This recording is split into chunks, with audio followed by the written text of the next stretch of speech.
I would love to tell you that short-term coach education provide coaches with a lot of tools and takeaways. The reality, however, is otherwise most of the time. Here's why.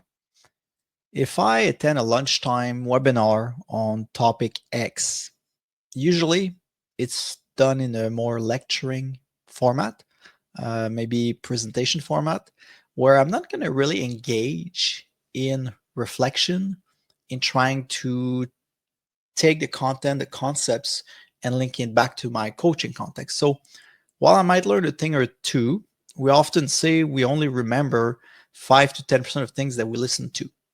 So the coaches might go away with one or two key elements, but most of the time, much like hearing something, we learn it, then we park it, and then we forget about it.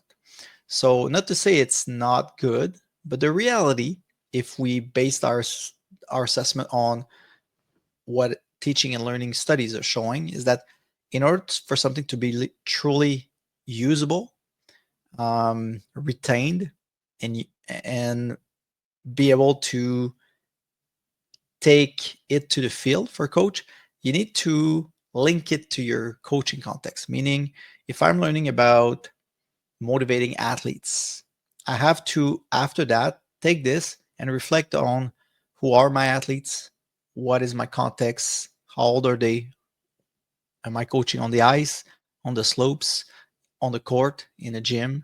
How am I going to apply that?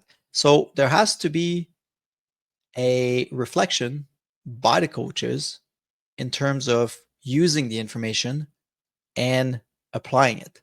And that's often the missing piece in short-term education, where in the long-term education, especially in a lot of, I would say, up-to-date, modern coach education programs, we've gone away from lecturing only, and a lot of it includes active learning strategies, meaning coaches get involved.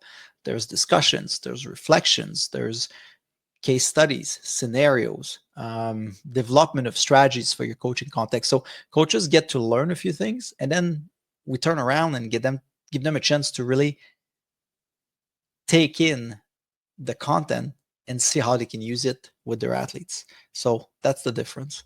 And if I may add, for any short-term education that is provided to coaches, and I raise my hat to any projects and any opportunities for coaches to learn, but there should be part of that short-term education, webinar, presentation, other things, an activity where coaches get to reflect on how they can use it, maybe exchange with peers, maybe self-reflection, but give them a chance to, okay, how am I going to use that information? How can I improve my coaching effectiveness with that new information tomorrow, next week, and over the next year? So there has to be some sort of reflection or activity where I have a chance to reflect on how I'm going to use it during the short-term education event, ideally.